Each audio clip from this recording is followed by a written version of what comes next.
What's going on, guys? Welcome back to the channel.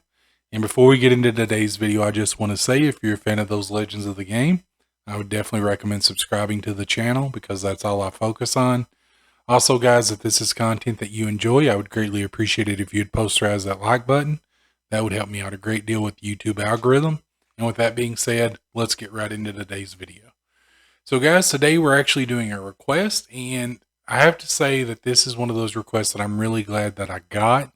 Not because I always enjoy getting requests from everyone, but if it's a player that I haven't necessarily watched, and I get a request, to do that build, and then I watch that player, and I'm really, really surprised about how good they are, it really makes me happy, right?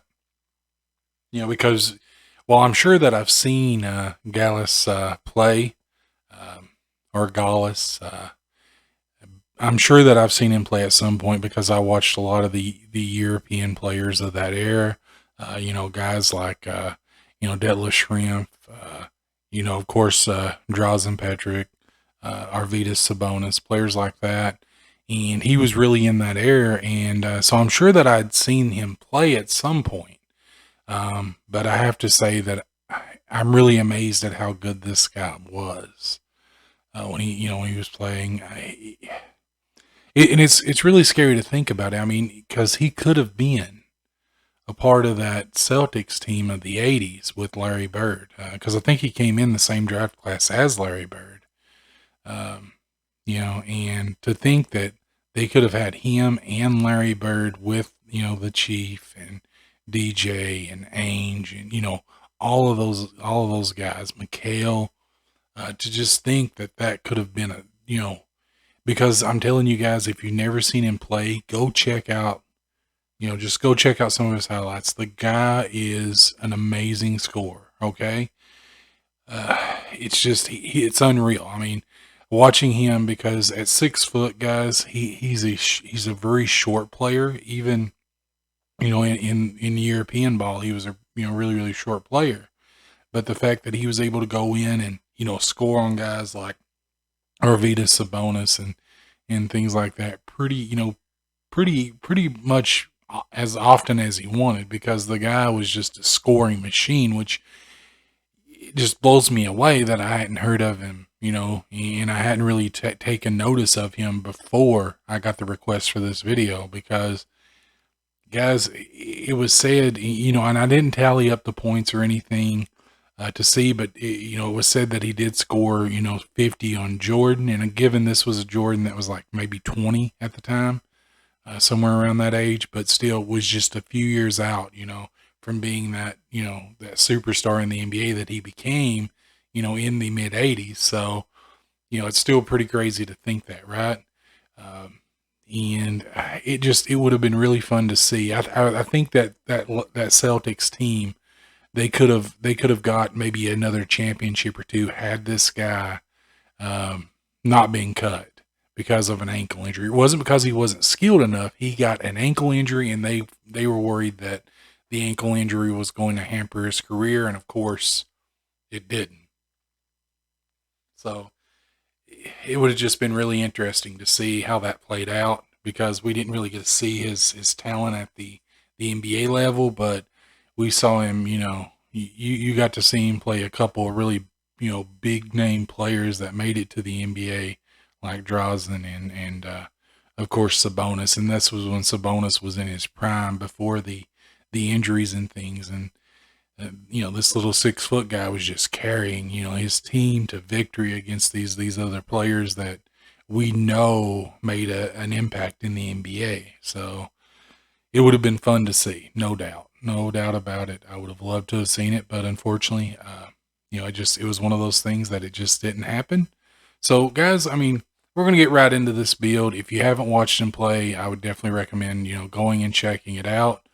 Now, guys, I mean, there's several different pie charts you could use. If you wanted to do a playmaking shot creator with this build, that would suit his game very, very well.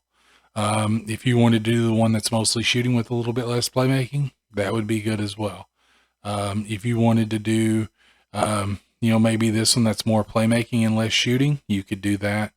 Really, if you wanted to do the Hall of Fame finishing and shooting, you could go that route. there's so many different ways that you could do this build and it would work, right? But the build that I'm going to do and the way that I'm going to do this is because a majority of the time, guys, he was just finishing in the paint, like at will. So that's what I'm going to focus on. And he was a really good playmaker. So I'm gonna go that route.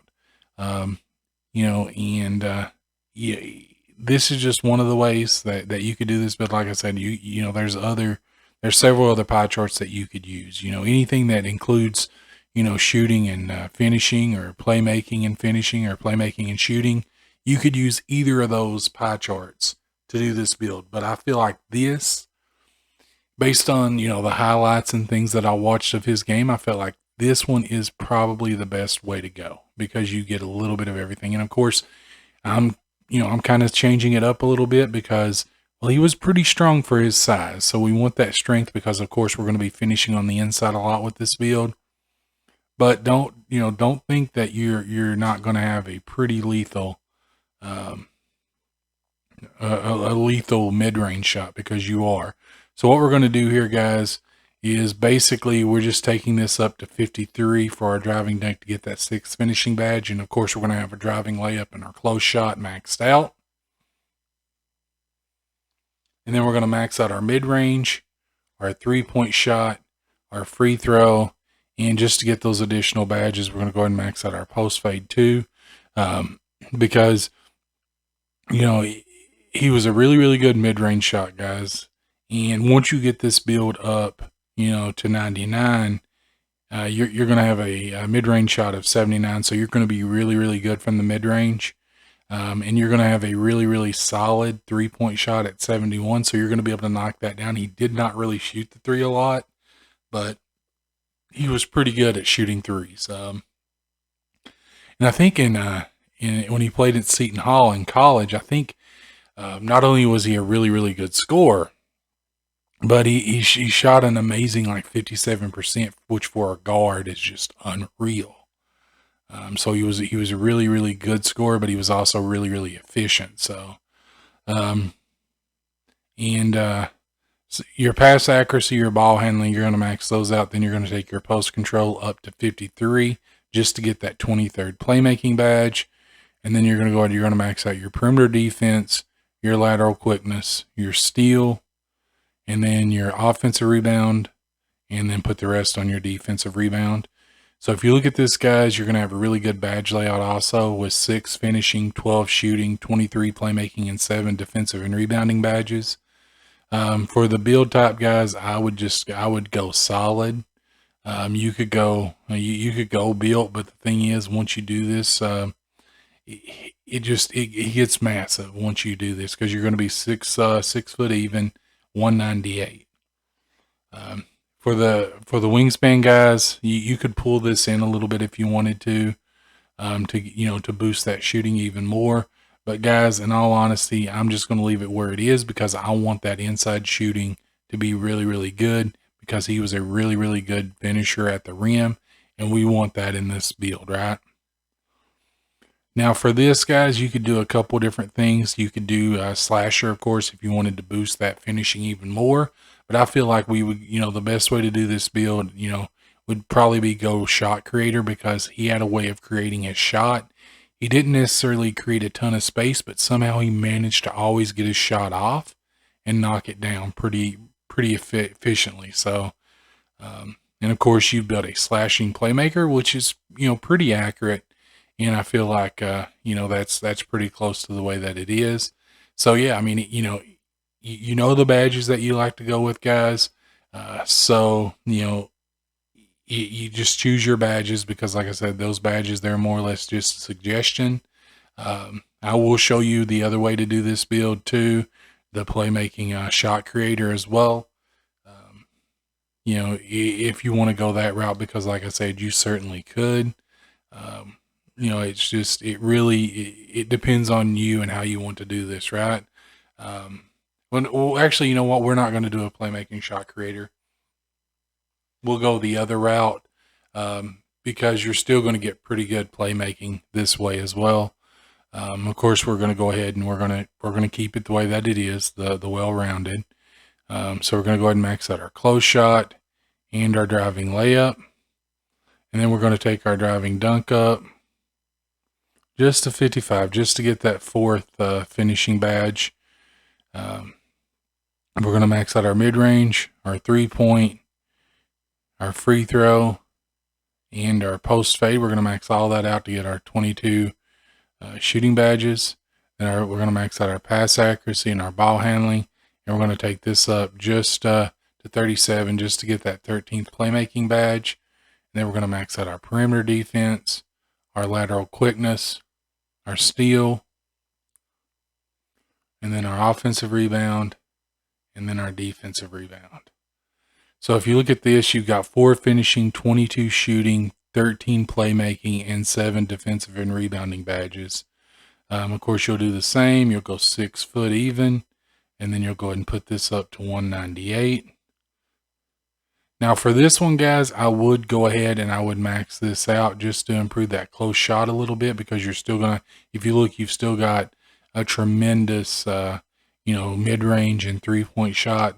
So I would max this out, that that way you get that that close shot up a little bit higher, and it would just be more or less improving that ability to score inside like he was able to.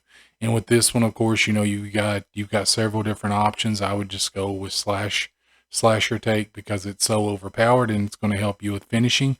And again, you built exactly the same build, but it's more focused on that shooting. So if you wanted to go that route, you certainly could. And, it would definitely work out. And both of these ways are fun. I'm just not going to show you the play shot, guys, because, we've all created play shots and they're just, to me, they're just overdone in this game.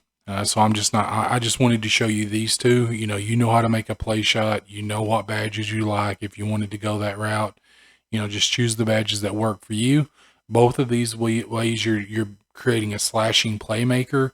One is more focused on the shooting, and the other you're a little bit more focused on the finishing. So it really depends on your play style and how you like to go about doing that. And again, guys, this is a player that I'd never actually watched in real time. This is based purely on highlights, and I'm telling you, if you've never seen him play, go watch some of his highlights, because he was a really, really, really good scorer. Unbelievable score, guys, really.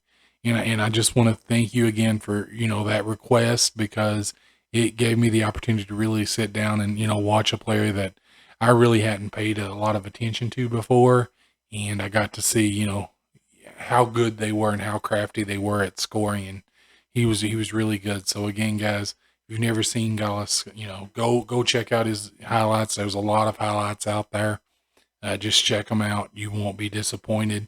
He was really fun to watch. And with that being said, guys, to keep this video short, if you like the video, I'd greatly appreciate if you'd posterize that like button. If this is content that you enjoy, I'd recommend subscribing to the channel. And have a wonderful day, night, evening, wherever you are. Have a good one.